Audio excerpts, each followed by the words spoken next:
because I had declared war on this Andrew guy so early, and then all of a sudden I realized he was part of NATO, I'm just like, fuck, I got enemies. I'm surrounded on all sides now. Welcome to Backtracking, the show where two old friends take a second listen to influential bands' catalogs, track by track. I am J. William Hall. And I am Dan Fite. We will be taking this journey together, providing context, both historical and personal, on some legendary bands. For our second season, we've picked none other than American Music Club. J. William, I can't believe it's been a week. It feels like just about 10 minutes. Truly remarkable how time flies as you get older. Well, you know, I spend much of my time backtracking AMC and Mark Eitzel albums. I spend hours, days, weeks, months, a year doing this. The time goes quickly. What can I say?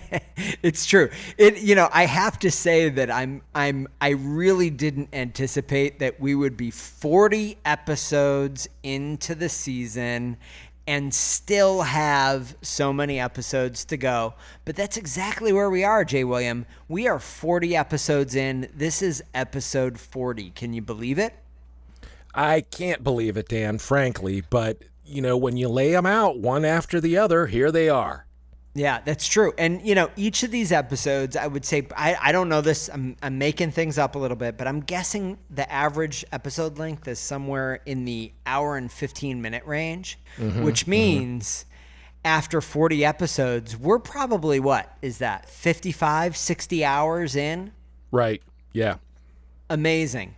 You know, 60 hours of deep conversation about Mark Eitzel and American Music Club. Do you think, and I'm not saying that they should do this, but if they were interrogating somebody, a prisoner, and they wanted, the CIA wants to torture that prisoner with 60 hours of something, do you think 60 hours of backtracking would be sufficient torture, or do you think we would just convert one more AMC Mark Eitzel fan?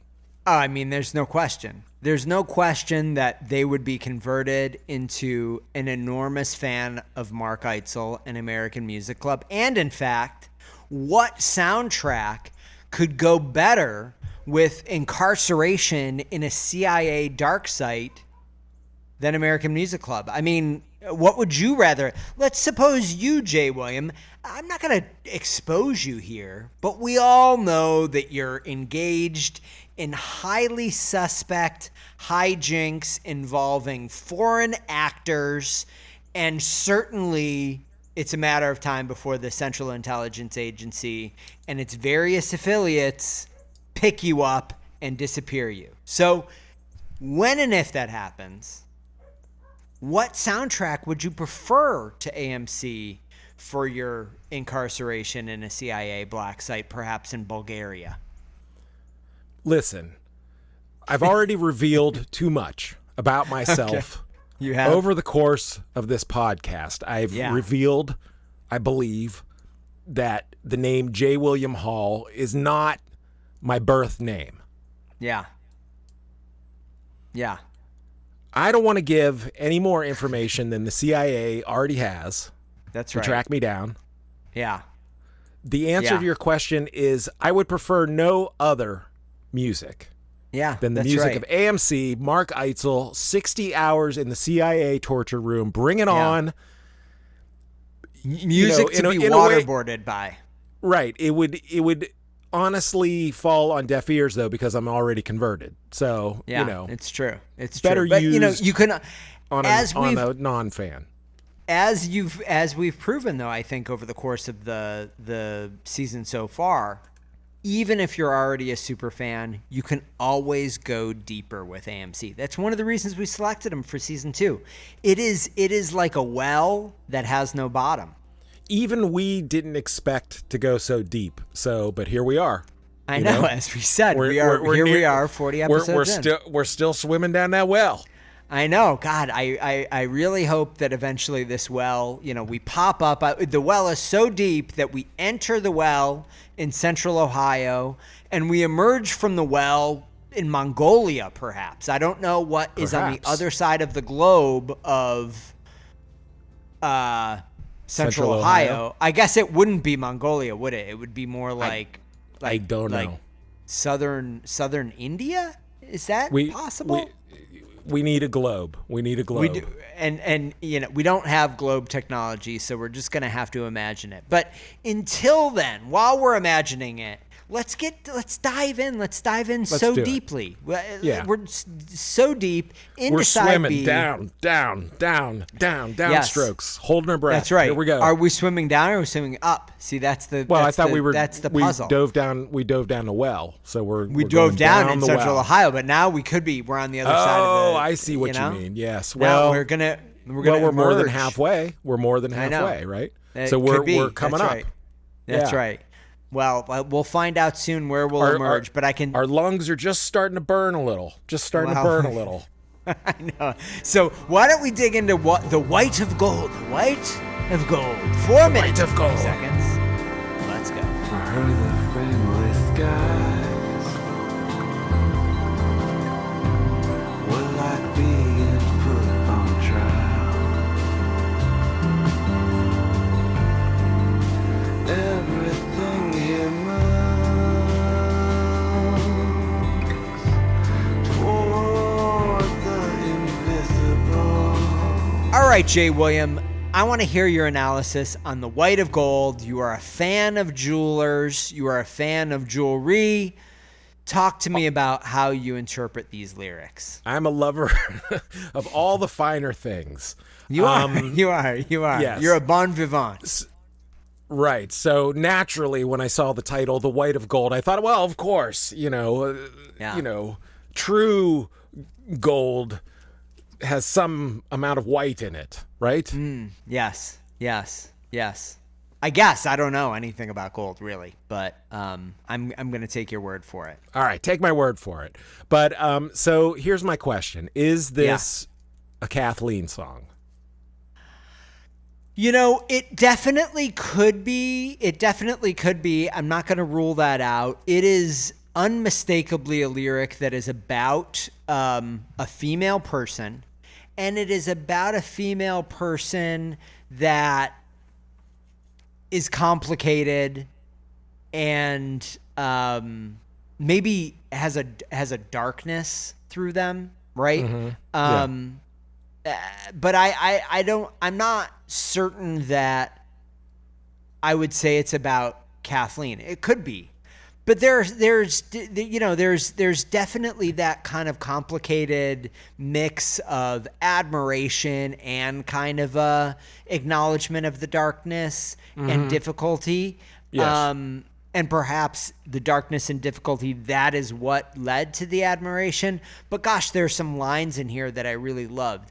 Right up front, my favorite line of the entire song, she even had a radio that only broadcast thunderstorms. I thought was such a strange kind of little metaphor, but articulated this kind of pessimism, darkness thing about a person that I found, pretty relatable, but was such an unusual and unexpected way to say it. Yeah, great line. Definitely lyrics paint a picture and I think tie into, Eitzel throughout his catalog from his earliest days, he sings about troubled women, right? Yeah. Like this is kind of a theme. And so I think that, that this song kind of ties in to the rest of the catalog a little bit in my mind. And I guess that's why I, jumped to Kathleen or his mother or, or maybe it's just a character or an amalgam or whatever. But, really good writing. I like, the chorus, everything. Oh here God, moves, the chorus. Yeah. Everything here moves towards the invisible. Just really striking and I think to me that speaks of death, tying into the the theme that you noted. So, Yeah. yeah.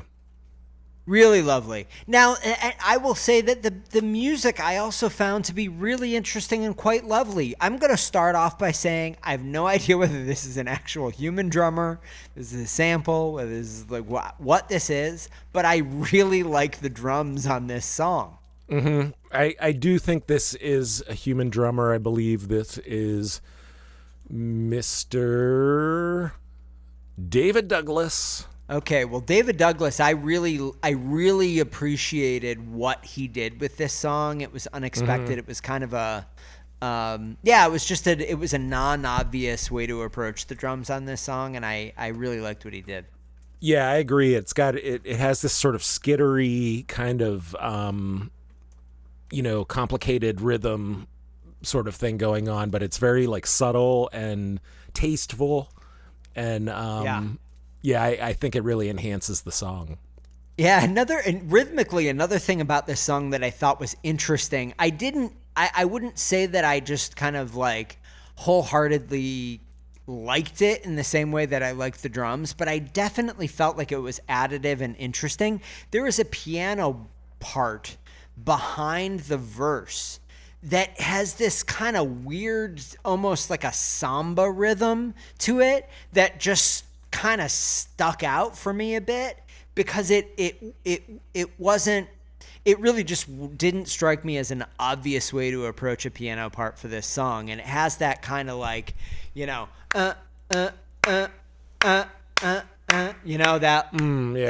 I don't know if that makes sense without the four kind of in front of it, but yeah, it struck me almost samba like, and again, just kind of felt to me like, it made me ask the question, are some of these more unexpected choices that Eitzel is making here a result of him recording the song in layers? I know that when in the past I've been in bands or recorded with people where we're really just kind of assembling things track by track and layering one track on top of the next, kind of one at a time. Mm-hmm. You do end up kind of sometimes doing these stranger rhythmic things that just don't kind of occur to you when you're assembling the kind of core of the song live with a band.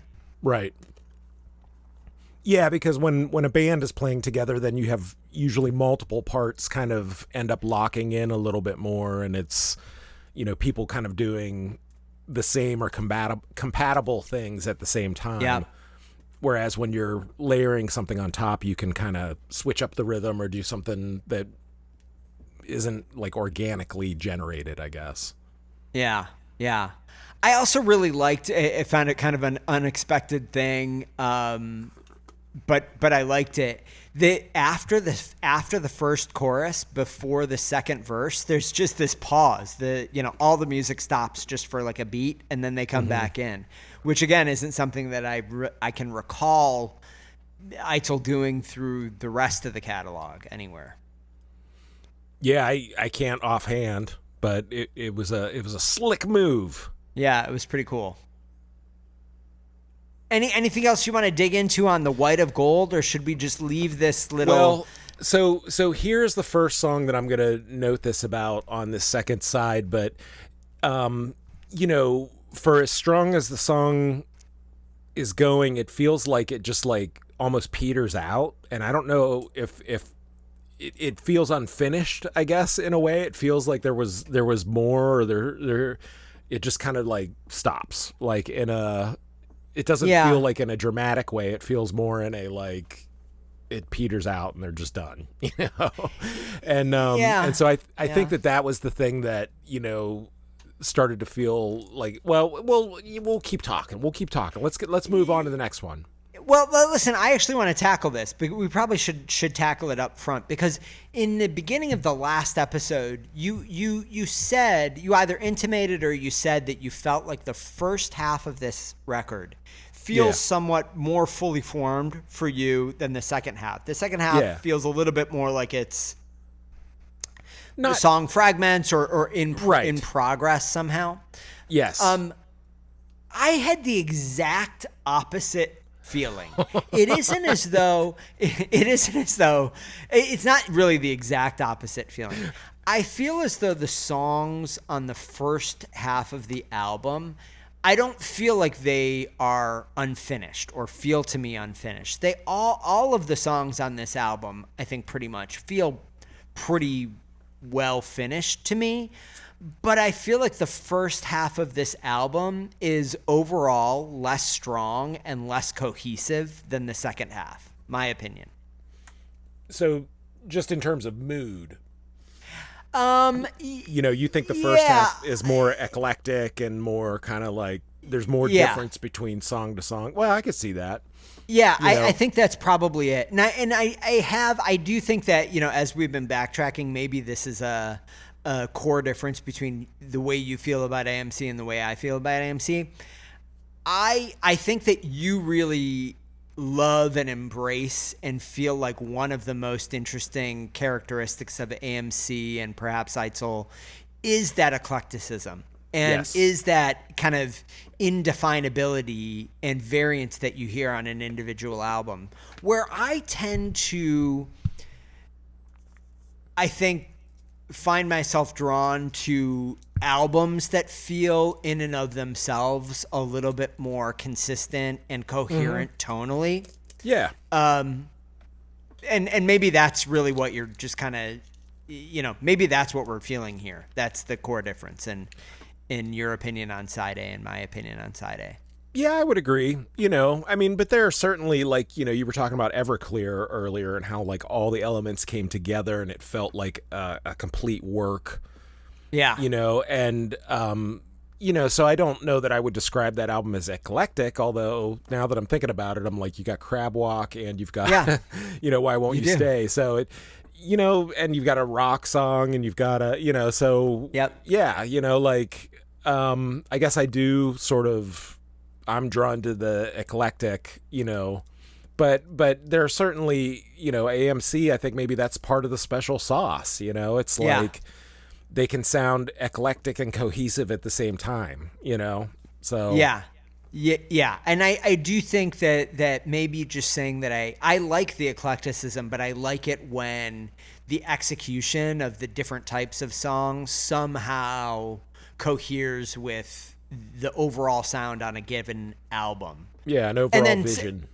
Yeah, exactly. And then I also kind of like the overall vision on a given album to change a little bit from album to album. I like that kind of progression in the overall. I guess to me when it's the evolution happens album by album, I like that. When it happens song by song, I don't like it, which is maybe a little arbitrary, but I don't know. That's just kind of the way that I tend to consume a band's catalog. Yeah. All right, well, listen, should we move on from the white of gold to I Live in This Place? Yes, let's. The white of gold to I Live in This Place. 3 minutes. White. And I know nobody really does that kind of soft W anymore, but I feel like in like the 40s, you watch like an old like 1940s, 1950s movie, there's a lot more of that in American English. It's an inflection that has been lost over time. Yeah, I'm going to bring it back. I'm going to say, so the white of gold, we're moving past, and now we're into I Live in This Place, 3 minutes and 41 seconds. Let's listen to the fucking song. Let's do it. I live in this place, and I won't be leaving anytime soon. I know I'll be doing this for the rest of my life. All right, so J. William Hall, this is, I think, a very, very interesting song on the album. Mm-hmm. Yeah. Yes. I think I think lyrically, the kind of repeated he does this repeated phrase thing. They melted away like ice on my tongue.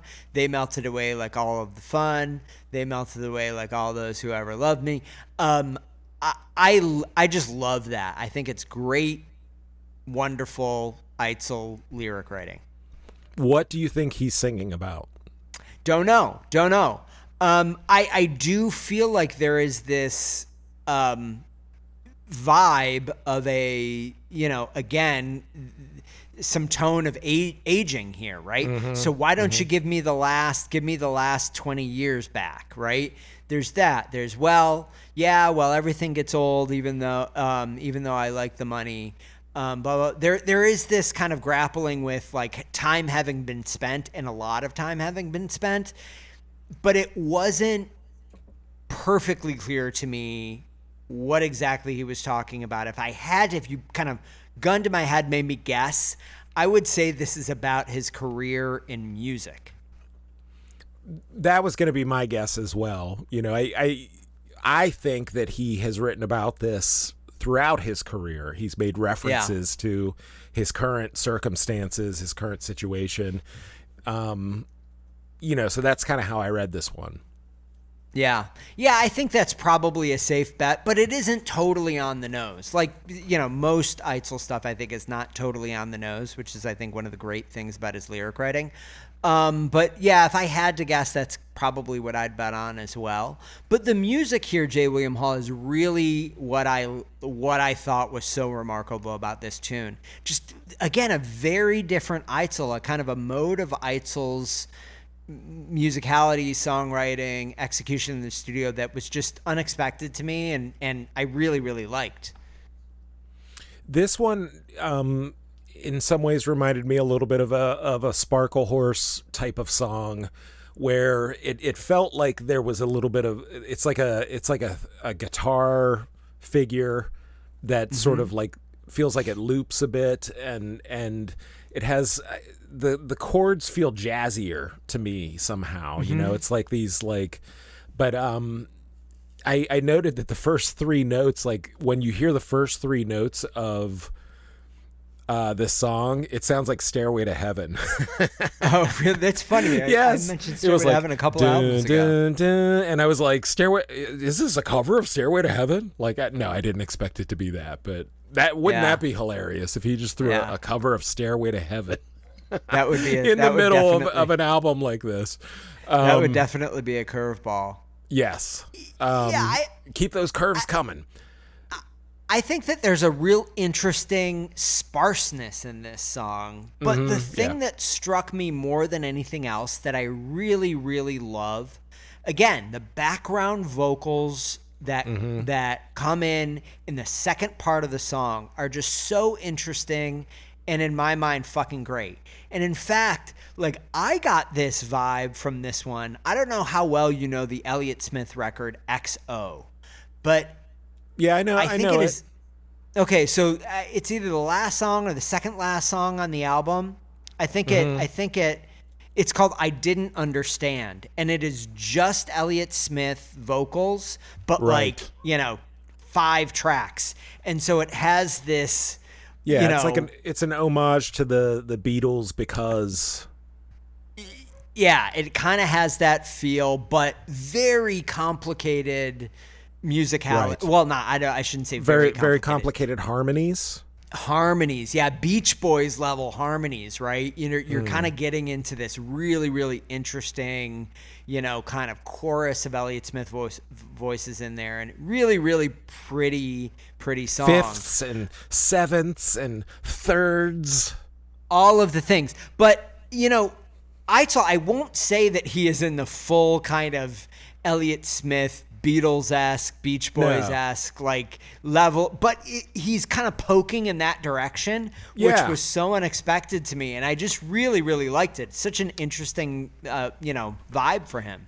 Well, it's followed him throughout his recording career, where he needs that instrument, that more like pad kind of instrument behind him. He had the pedal steel. Sometimes Voodie's guitar has served that role. Sometimes it's Mark Capel on the keys, but some sort of like instrument behind him that is sort of like this other emotional thing kind of going alongside him.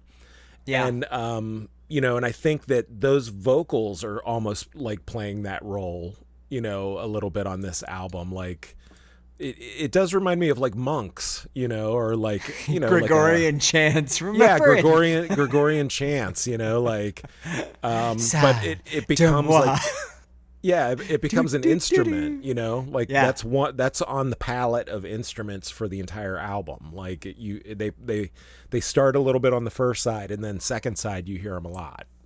Yep. Yeah. No, it's just a really, I think I really love his mode of experimentation in here. Now we're going to be dealing with another Eitzel solo record after this. And so we're going to get a sense of, whether this kind of continues beyond this record. But if this were kind of a mode that he really just did,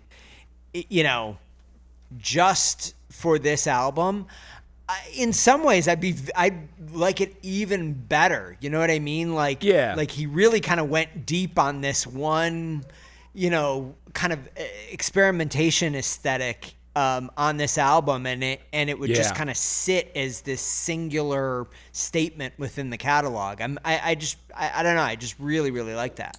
Well, it's what's interesting about his solo catalog in particular is that there really is like a distinct sound from album to album, like that I guess is unexpected to me, but it's like a slightly different palette, of colors, each time. And so I do think that there are, there's kind of this distinct universe that's different from album to album for him. Which, that's an accomplishment. Like, I think that, any recording artist who has put out, 10 albums or whatever, like, obviously there, like a general sound or whatever can emerge, or, the sound of their voice is going to be generally, the same, but like, to keep it interesting and to keep finding different ways to accompany it is a challenge, so hurrah. Yeah. Well, all right. So should we move on to Why I'm Bullshit? Sure. All I know is I betrayed you by not dragging hell to find you. All right. Why I Am Bullshit. Why I'm Bullshit. I shouldn't misstate the title. 4 minutes and 31 seconds. J. William Hall. Interesting lyrics on this one. I'd like to hear your take. Well, are we going to listen to it at all, or what? No, all right. So I guess we'll finally. Did we already listen to it? We already listened to it. Come on, get in the game. Okay. All right. So this is a top 5 song title from Mark Eitzel, I think. Yeah, pretty classic. I mean, or if you were going to put together a list of like, give me the 10 most Mark Eitzel song titles, this would have to be on it. Yeah. Along with that one, there's like a B-side, why in my role as the most hated singer, and yeah. Okay, but do you have any other thoughts about the lyrics, or you just wanna, you're just gonna declare victory after that? Well, basically, like, I had a hard time with these lyrics because I couldn't tell, obviously the title suggests that he's singing a song about himself. Yeah. And I think I saw a quote from him somewhere that suggested as much, or he made some kind of comment about like, the most on the nose song about myself or something like that. Yeah. So, I assume it is, but like at times I wasn't totally sure. And I feel like, the song or the title kind of sums it up, the message of the song, I guess. Yeah, so it takes a long time to get there, Yeah, I had a kind of a weird journey with these lyrics, and I think that these lyrics transport. I'm gonna say something that may be a little overwrought. I don't want to overplay it, but they transported me more than any of the other lyrics on this record. And I had a fairly distinct sense of what I felt like he was writing about in these lyrics. It felt to me as though This was a song about a person that he knew and hung out with while he lived in the mission. And the person in this song that's described in each of the verses is not him. It is some other person that I'm not sure if he was friends with him, had a relationship with him, or it was just someone that he kind of knew to see in the mission, but who was unusual, had lots of weird things about him, maybe weird fashion, might have even been homeless. But Eitzel had this weird admiration for this person. And I felt like the why I'm bullshit specifically relates to this person, this third party, was deeply self-destructive, probably in and around drugs and alcohol, though that's not as clear in here, at a level that surpassed Eitzel. And Eitzel is in fact in here beating him up for not kind of riding that ride all the way down in the same way that this person they're singing about rode it all the way down. And I'm gonna like in the bridge, he sings these lines: I know I'm bullshit because I like sleep and I like social drinking and I don't like going past the point of no return. I think that is like, strangely, Eitzel saying, I drink a lot, but I don't drink that much. I don't drink as much as you, and I kind of regret that. And I feel like there's a lot. All I know is I betrayed you by not dragging hell to find you, but beautiful, you're always there. Beautiful, you're like burning there.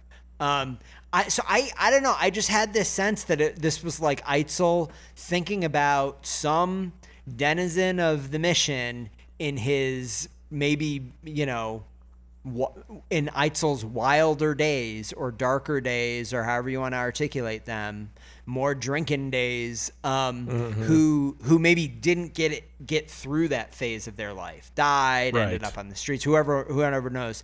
And Eitzel in fact did, and this is an expression, Eitzel saying why I'm bullshit is more of an expression of a feeling of guilt that he made it through and this other person didn't.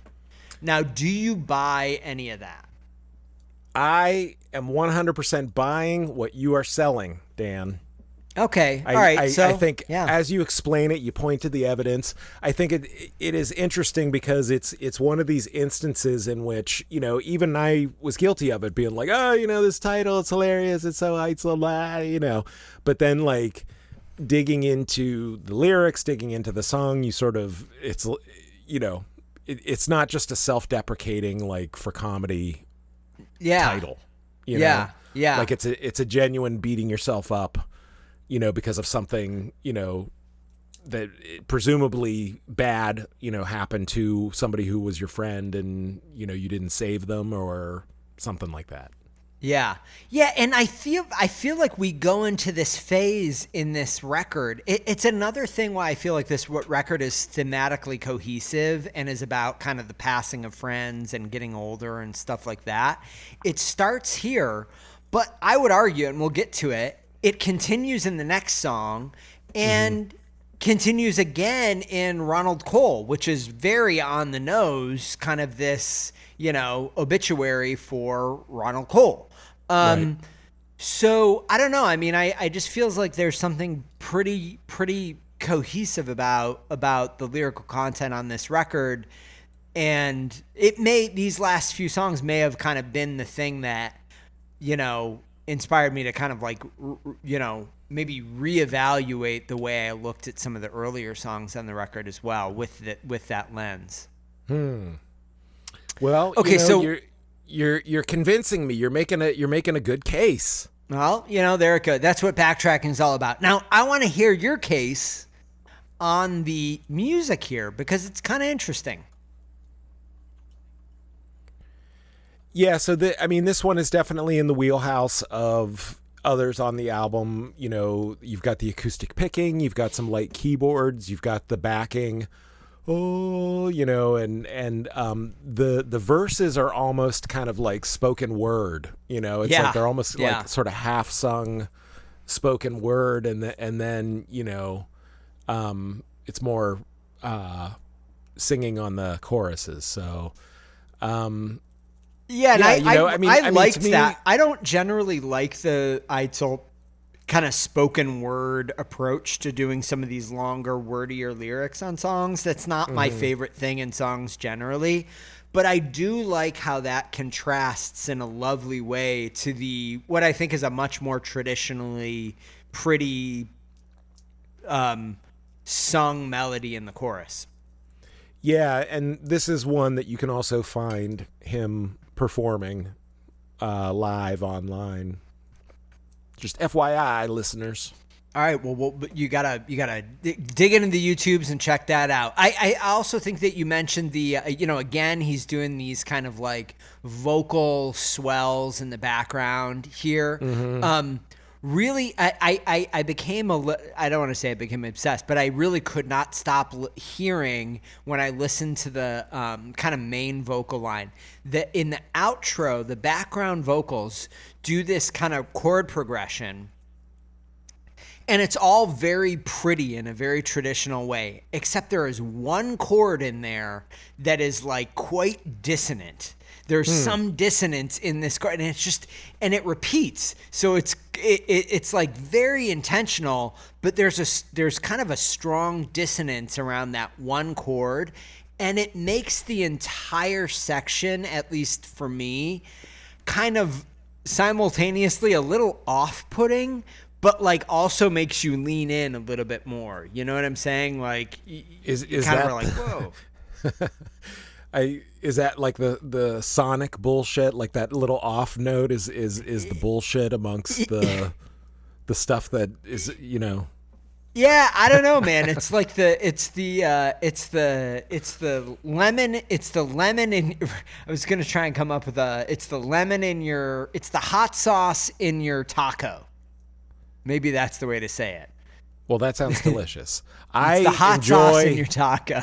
Yeah, I think with these unusual tunings and these unusual chords, he's finding these kind of off, quote unquote off notes or whatever, but they work.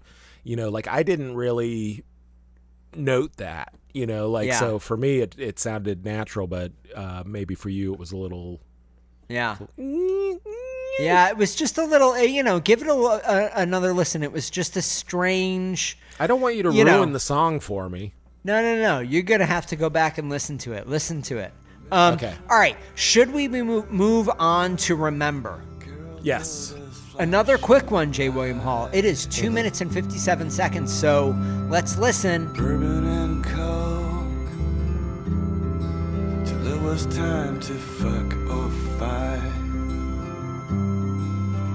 And now I got your old tape machine that kept you high up on the beam. Okay, J. William Hall, yet another kind of ode to a past celebrity, I guess is maybe what we would say.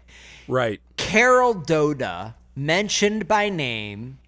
Yes. I am certain you did a rigorous Google search. Listen, it's for the podcast. That's it. I have to look at, I got to get all these tabs open because I need to see what the.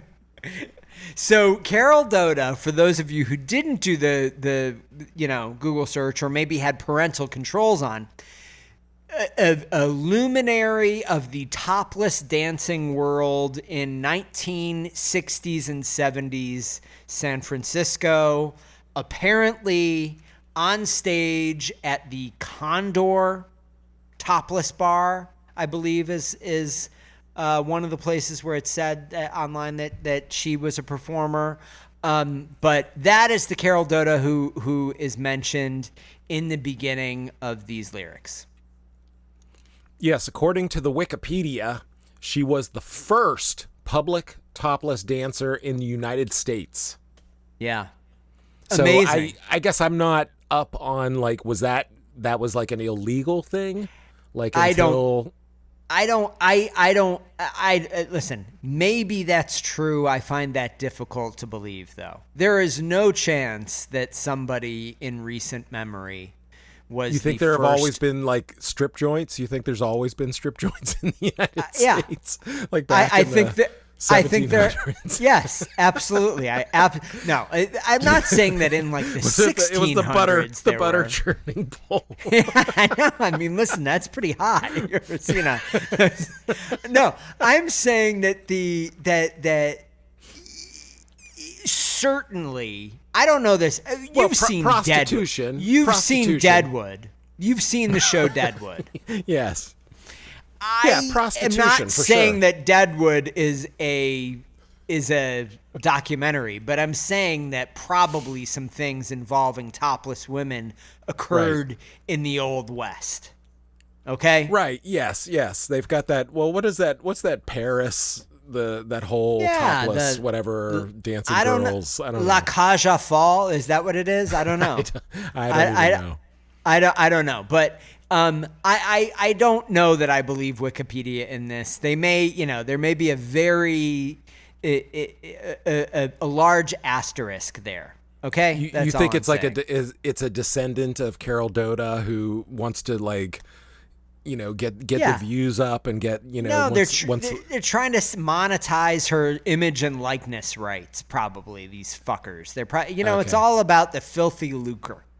Right, it's these slick Hollywood types going into Wikipedia and they're going in there. They're trying to change reality to fit their needs. But so I will confess, I had no idea who Carol Doda was. I didn't either until I read the name in here and looked her up. But I will say that these lyrics, pretty interesting. But there is a line in here that I think is just wonderful. It's right up front. It reminds me very much of the sentiment that I think is articulated so beautifully in one of my favorite American Music Club songs, What Holds the World Together. And the line here is, remember what made you hold on. You were the rock the whole mountain balanced on. I think is such a beautiful phrase. Yes, very nice. And it has some of that outdoor almost kind of energy or something that, like, I think, given the locale where the album was recorded and everything, it all works. Yeah. I love it. And musically, I love it. I love it as much as I love the lyrics. I think this is just a killer. It is such a lovely guitar part in this. Did you not think, Jay William? Oh, yeah, definitely. Like this, this is Eitzel doing his thing with the finger picking. And it is very, Nick Drake is the most obvious comparison point for me. I don't know. Do you think like Paul Simon or something, like the 70s, like finger picky, Gordon Lightfoot, Jim Croce? Yeah, it's hard for me to say, but it is just lovely. But I think the only thing that I like better than this lovely guitar part, that I like better than even these wonderful, wonderful lyrics, is the chorus. I mean, this is an all-time great Mark Eitzel chorus, I think. So I don't understand. I'm trying to piece together, the obvious tribute to Carol Doda. Is it a tribute to Carol Doda, or is it she just mentioned in kind of a song about someone else? I don't know.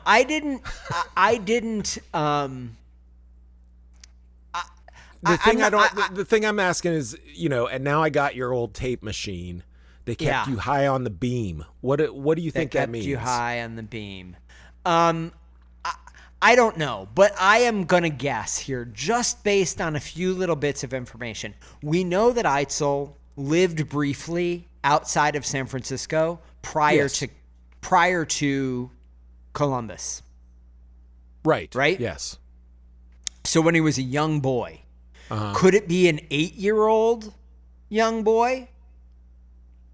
I don't know. Okay. I see. Do you Could think this is... Okay, go ahead. No, you go ahead. You tell me.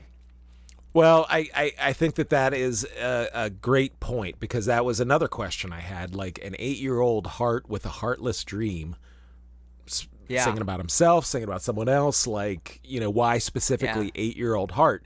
But, the obvious answer would be singing about himself at 8 years old specifically. Yeah. I don't know where he lived exactly, but maybe that was part of the California stint or whatever. I feel as though there was a stint where he and his family lived outside of San Francisco prior to moving to Columbus. This could be wrong. It's been a little while since I read that Sean Body book again, but I feel like that's discussed in here. If that's wrong, then this whole theory is going to be wrong. But here is my guess if I had to. This is Eitzel singing an ode to this woman who somehow or another he saw naked at 8 years old and became infatuated with, as one does in those early experiences with, sexuality, right?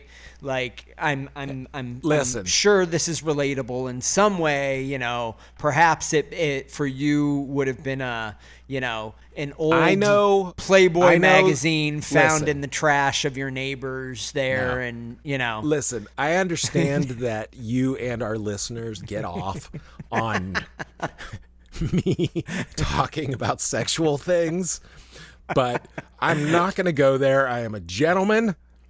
And that is for another podcast. Okay. Well, then set yourself aside. Do you think that's?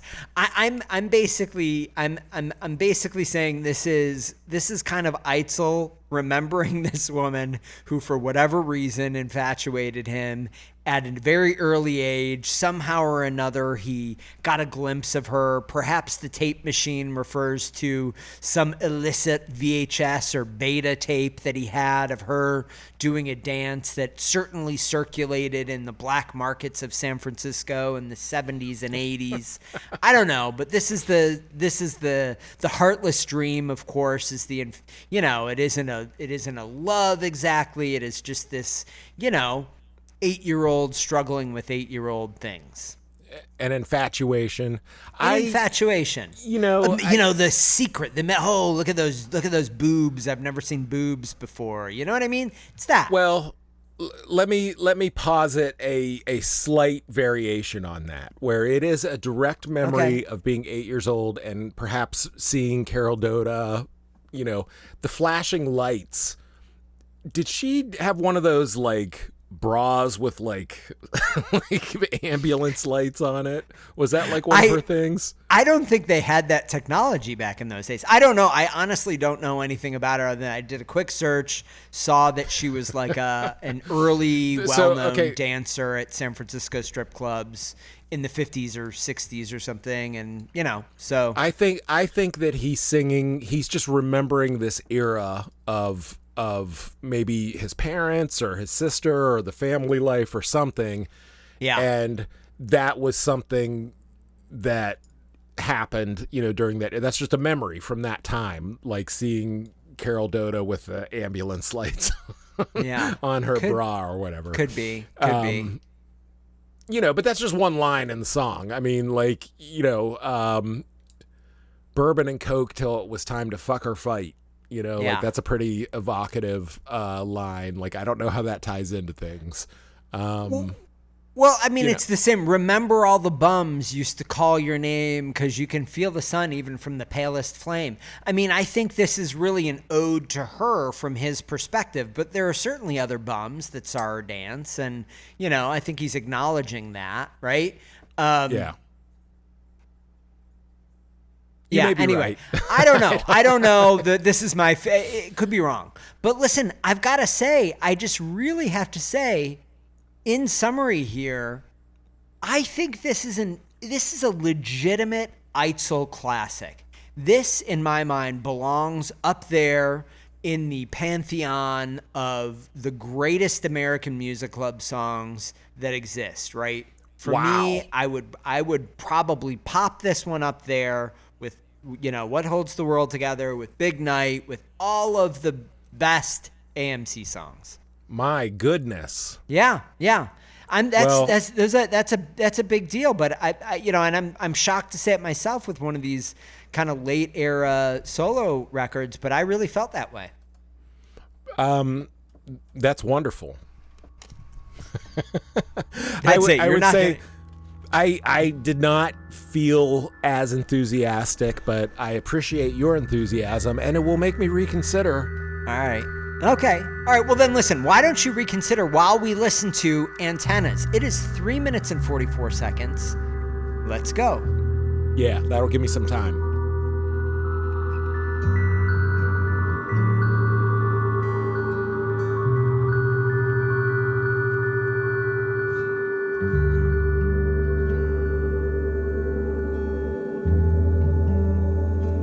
Okay, J. William Hall, there is not a lot to discuss here with the lyrics because there are no lyrics. I think the only thing that I should probably ask, and our listeners may want us to address, is antennas the grammatically correct plural of antenna?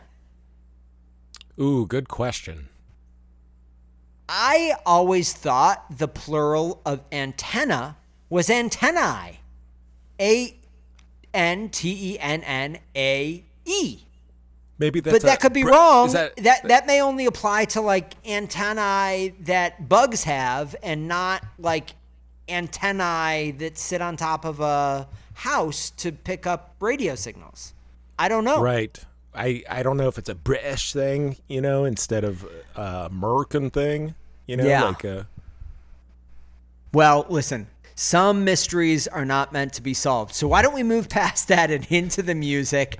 I found this to be a really interesting. So of the two instrumentals on this one, the two, what I'm going to kind of refer to as like ambient electronic instrumentals, this one was probably the more interesting for me, especially having listened to it especially having listened to this album directly after Candy Ass, which again is not the proper chronology, but that's what we did.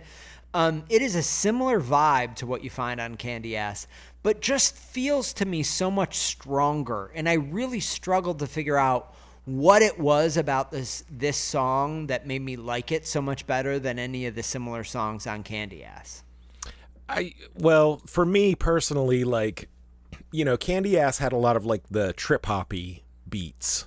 Yep. And that's just not my jam, truth be told. Not that, like it drives me crazy or anything like that, but I think that element alone, makes those songs different. And this one has the same instrument palette as the rest of the album here, and I think I just like that instrumentation better. Yeah, I think that's a similar spot to where I landed with this one. I think that the use of the acoustic guitar played a little bit more traditionally within this ambient stuff. Just felt like it held together with the rest of Eitzel's material a little bit better. It just felt a little bit less like an oddball inclusion. And then again, he does something in this song that we've talked about a lot on a number of the other tracks here, which is uses vocals as kind of an instrument in the background to kind of provide these swells of, intensity or emotion, whatever it is. They appear in this song, even though there is no kind of upfront melody line vocal. And again, I feel like the combination of that and the guitar somehow made this song fit in with the rest of the album a little bit better for me. I still think of it as kind of an outro. I think of this as the end of the kind of official album, and Ronald Koal as like a hidden track. But I would say that I like this one a little bit better than anything on Candy Ass. You know, I like, in a way, that's kind of like a retracking of the album a little bit, and I kind of dig that. Like, you know, I like Ronald Koal Was a Rock Star as a hidden track at the end of the album, because I think that thematically, you know, that would make sense for it as well. Yeah, agreed. Well, should we just dig into that one since we're already kind of into it? All right, let's do it. Ronald Koal Was a Rock Star, 2 minutes, 48 seconds. Let's go. So beautiful and so world weary. I met him when he was just 19. Around him I felt so dreary. Oh, you know, he was a living dream. Okay, J. William Hall, as a denizen of Columbus, Ohio, Indeed, the please Seabus. Please tell us all, who is Ronald Koal? Why is he being sung about here? So Ronald Koal was a, you know, in some circles, legendary musician, singer from Columbus, who was on the scene here from, like, you know, late 70s, you know, through the 80s, I think. And he was one of those guys that everybody seemed to think was destined for stardom, because he carried himself like a rock star. He bought into the image, like, you know, on and off the stage, it seems like. And you know, I found a quote from Eitzel about him, and he says I met Ronald Koal in Columbus in 1980 when we were both 19. He basically sprang from the ground as David Bowie. He was on amphetamines, living the life and being true to that world, and said, all I did was punk rock bullshit while he was a star. I was the pretender, but he was the true king. That's Eitzel's statement on Ronald Koal. And he had this band called Ronald Koal and the Trillionaires. And, you know, everybody, you know, they would actually, like, there's footage. I ended up doing, like, kind of a dive deep on Ronald Koal, because I had heard his name, and I think actually when we had Greg Bonnell and Paul Nini on, they talked about Ronald Koal a little bit. But yeah, they did. They mentioned him. I don't think that I had actually, like, listened to any of it. And so I, you know, kind of started doing YouTube dives and stuff. And there's footage of him performing, and it's like, you know, everything that, you know, I just compared him to is spot on. Like, he seemed like an amalgam. You know, it's like he's this guy from Columbus, Ohio, but he sang like David Bowie. You know, he had that glam kind of, you know, post-punk kind of aesthetic to him. And the music is actually really kind of good. It's like, it's this like post-punky, but the guitar player is really good. You know, anyway, go check it out. Ronald Koal and the Trillionaires. But he is one of those guys that, you know, sadly he committed suicide in the early 90s. And that album is like way out of print. Like, I think he released one album with the Trillionaires on some local Columbus label.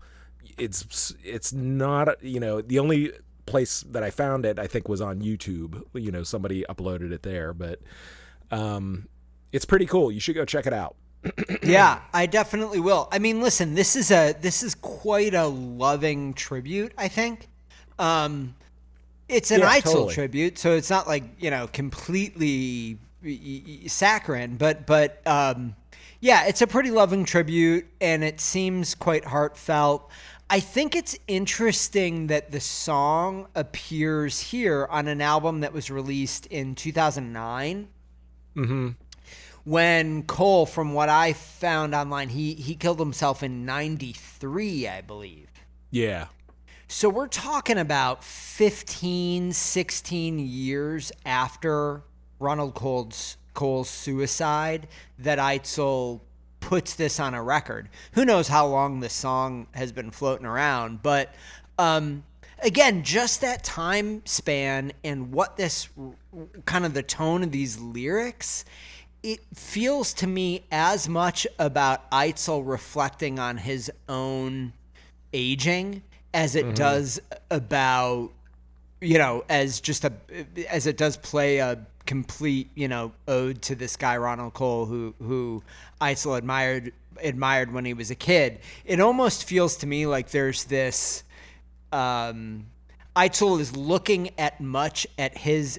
he's looking at as much at his own admiration of Ronald Koal in 1981 as he's looking at Ronald Koal in 1981. Does that make sense? What I just said? It's kind of a strange idea.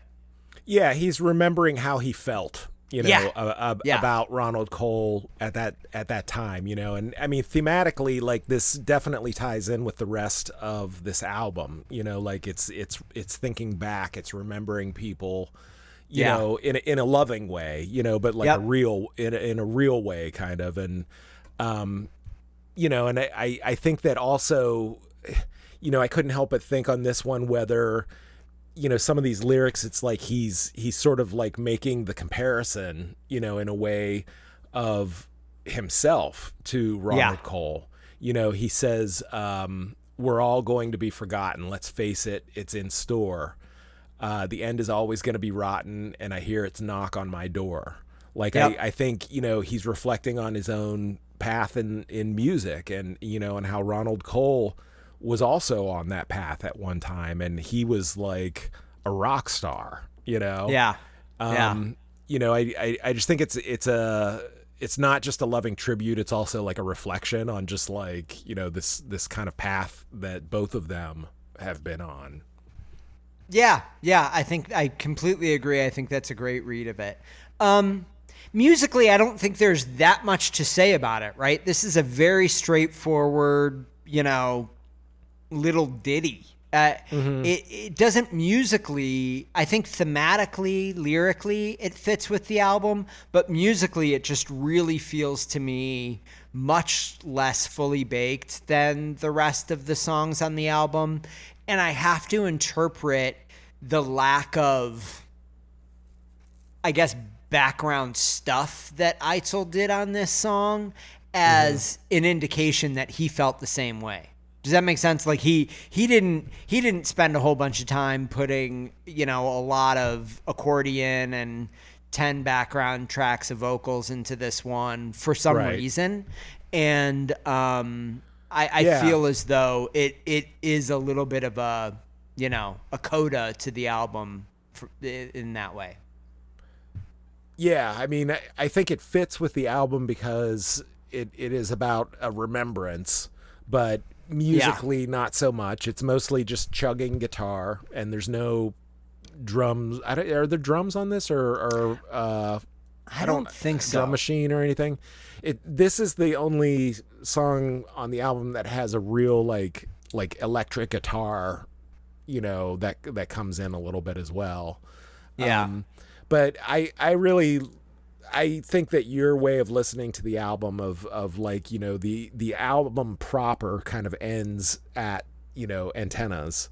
And then this is sort of like the hidden track that tosses a little curveball, and it does feel less developed. I don't know. Maybe it was a late edition, I have no idea, but, but it's effective. Like, I think the way it flows with the album, it's a good note to leave off on, and I'm excited by the fact that now I'm kind of like turned on to Ronald Koal a little bit, like even having lived here and heard his name or whatever, like it was, before my time enough that I just never, explored it, but just the little bit that I've checked out, I've been like, all right, I'm going to bookmark that and come back to it. So I think, somebody needs to reissue the album, because from what I heard of it, I was like, man, this sounds great. Like, well, I'll tell you what, Mr. Paul Needy, I'm sure is the right guy to do that. Paul, you got to get on this old 3C. Let's go. All right. So listen, I feel like we're finished with this record now, which means only one thing, J. William Hall. It means it's your time to shine. Also could be your time to completely fall down, but it is your opportunity to shine. You need to select two songs. One of them is the best song. One of them is the worst song. We're going to start with the worst song, J. William Hall. Name it. So, once again, like I go into this sort of stumbling and bumbling and not being fully prepared, because over the course of our conversation, I feel like my opinion shifts a little bit about different things. And I'm, I'm just going to say it. I'm just going to say it. The song that I had marked as potentially being the worst song for me was Remember. No. Yes. I'm sorry, but that's what I had marked. And I think it was just that, we talked about it earlier, the sound of the album for me becomes a little more homogenous, as the album goes on, and not entirely in a positive way for me, my opinion. And so I think by the time I got to this song in the album, I was feeling a little bit like, this is sounding samey to me. But, honestly, like our conversation about it, backtracking it, I'm like, I don't know that that's the right pick. I don't have an obvious pick is really the answer, but I'm going to throw that out there, and it'll be in the tournament, and then, we'll see what happens. Yeah, I'm going to tell you, you're very, very wrong. And I think what caused you to be so wrong is you're very uncomfortable with the female form divine, as Professor Elliot Stout used to say. How is this evidence of my discomfort? Because this was Remember is a song about Carol Doda, and you recognize deep inside that you found yourself loving that song, but you confused that love for the song for that, perhaps someone would perceive that you picked that song as something other than the worst song. As you actually being in love with the photos that you found online of Carol Doda in the nude. Perhaps what might have happened? Those photos are for research purposes only. Oh yeah, you know what? Tell it to the judge. I will put them in my recycling bin on my computer as soon as we're done recording this episode. I've just been conducting research. So you think I picked that song because I feel guilt at my sexual arousal. See, here's you're what overcompensating. You're trying to lure me back into a conversation about sex, right? Because that's when the numbers spike. That's when the analytics, you get the mountain kind of thing, right? I'm not going to do it because we're going to talk about Carol and her Dodas, if you know what I'm saying. I don't have the slightest idea what you're saying, and I won't talk about ambulance lights on bras anymore. It's time to reveal what the worst song is, and I'm gonna have to say it's Ronald Koal Was a Rock Star. I think that the lyrical content was terrific, and it was relatable, and it was compelling, and it was in a way sweet. I actually really like the lyrics. But I just don't think the song musically is fully baked. It feels like an Art of Love goof rock inclusion at the end of this. I'm not saying I dislike it. I just feel like I can't consider it within the same category as the rest of the songs on the album that clearly received much more attention from Eitzel, and I think frankly needed or deserved that attention. Ronald Koal feels like a sweet ditty with very compelling lyrics, but it is not the best song on the album. In fact, it is the worst song on the album. Now, J. William Hall, here is an opportunity for you to redeem yourself. I need for you to tell me what the best song on the album is, and I need for you to tell me right now. All right, so once again, I can already hear you scoffing and telling me I'm wrong and declaring that the final word, even if Judge Ken disagrees, for example. But the song I'm going to go with as my favorite, which got 2 asterisks. Yes. There's Someone Waiting for Me. There is someone. I think it's a very interesting song. I know there's someone waiting is the official title. Yeah. I think it's a very interesting song. I think I really enjoy the lyrics because they are so uncharacteristic of Eitzel, in my opinion. I think it's a strong choice. It's the wrong choice, but it's a strong choice. Now, the correct choice here, of course, J. William Hall, is Remember. Remember is not only is it not the worst song on the album, it is a fucking classic. It is an Eitzel classic that you somehow missed out on. And I just can't even tell you how disappointed I am in that. Well, you may have your theories as prurient as you can get about why I didn't choose that as the best song. I think this is the second time now, perhaps, that my worst song is your best song. Well, yeah, and it just shows you that you still have a little work to do out there on the Tournament of Champions will reveal all.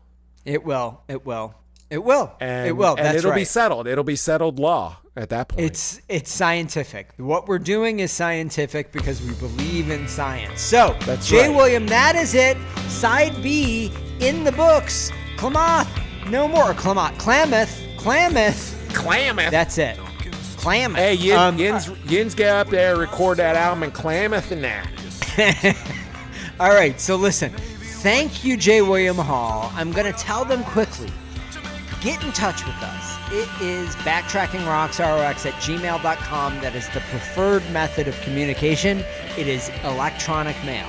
There are social media accounts. They are on Instagram. They're on X. It is Backtracking Rocks ROX. Our YouTube channel is at Backtracking Rocks ROX. And on Reddit, go to the American Music Club subreddit. As always, we want to hear from you. I want to give the shout out to someone's been posting in the AMC subreddit photos of like some of the rare albums that they have and stuff, and I just wanted to give a shout out and say, hey, I saw that. I gave it an upvote. Yeah, well, it is great to see some content in that AMC subreddit. Hopefully that content is translating into massive record sales, lining the pockets of our friends in American Music Club. Listen, J. William Hall, next week, we're going to be back. We're going to be covering Brannan Street, another 2009 release, self-released. We're going to see if it lives up to the incredible delight that we both got from this album. So you're going to have to wait 1 week until you hear that. Here's a prediction. Yeah. I think the next album is going to sound a lot like Steve or Bob Seger's Down on Main Street. It's going to be like Down on Brannan Street. Well, yeah. Now that song is an absolute jam, and if Eitzel did it went in that direction, I'd be surprised. But I would be delighted, certainly. There is a song on the album called Ramblin' Man. I don't know if it's a cover of Ramblin' Man or if it's just it shares the title Ramblin' Man. But maybe we're going to find out. Maybe it's like a complete redoing of Ramblin' Man, like a la Mark Kozelek. He take the lyrics from an old song and completely redo the song. It certainly could be that. But if you want to find out, tune in next week, everybody. We're going to find out together. That's right. So, J. William Hall, as always, thank you very much. No, we'll thank see you next week. Yeah. Bye-bye. Bye.